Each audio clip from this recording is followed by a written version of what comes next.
अस्सलाम वालेकुम dear students. आज हम पढ़ेंगे फ्री रेडिकल्स। इससे जो पिछला वाला लेक्चर था उसमें हमने पढ़ा था मॉलिक्यूलर आयन, और मॉलिक्यूलर आयन है क्या चीज़, बनता किस तरह है। आज हम पढ़ेंगे फ्री रेडिकल्स, ये है क्या चीज़ और किस तरह बनते हैं। डिफिनीशन इसका है, a free radical is an atom which has unpaired electron and bears no electrical charge। यानी इसका मतलब ये है कि ये फ्री रेडिकल जो है, ये what is free radical which has an unpaired electron, जिसमें एक सिंगल इलेक्ट्रॉन होता है। अनपेयर्ड जो है ये एक्चुअली सिंगल इलेक्ट्रॉन है जो कि कोई भी इलेक्ट्रिकल चार्ज नहीं रखता, जो कि इलेक्ट्रिकल चार्ज बैरियर नहीं करता।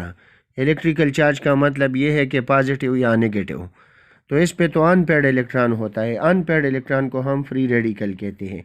अब इसकी एग्जांपल क्या है, एग्जांपल इसका जो है H+H, एक इलेक्ट्रॉन इसके साथ होगा, इसके ऊपर H डॉट मीन H के साथ 1 इलेक्ट्रॉन है आउटर मोस्ट शेल में। तो इसका मतलब ये है कि ये आता किस तरह है। पहले जब ये H2, पहले ये इस तरह था कि H2, तो H2 को हम इस तरह लिख सकते हैं।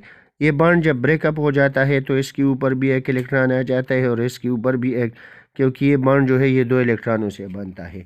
तो एक इलेक्ट्रॉन इसके ऊपर चला जाता है, तो और एक इलेक्ट्रॉन, तो ये भी अनपेयर्ड है और ये भी अनपेयर्ड इलेक्ट्रॉन है, इसको भी सिंगल इलेक्ट्रॉन। तो ये फ्री रेडिकल्स। इस तरह ये भी फ्री रेडिकल है। ये क्लोरीन मॉलिक्यूल था, तो जब ये इसके दरमियान ये बॉन्ड ब्रेक हो गया तो आपको पता है एक इलेक्ट्रॉन इधर चला गया और एक इलेक्ट्रॉन इधर। तो ये कब होता है, ये जब हेलोजेंस हम एक्सपोज करते हैं सनलाइट की मौजूदगी में, सनलाइट को एक्सपोज करते हैं, तो इसके साथ ये प्रोसेस हो जाता है कि एक इलेक्ट्रॉन इधर चल जाते हैं और एक इधर चल जाता है, तो इससे रेडिकल बनते हैं। अब हम डिस्कस करेंगे difference between ion and free radical, यानी कि आयन और फ्री रेडिकल के दरमियान डिफरेंस क्या है।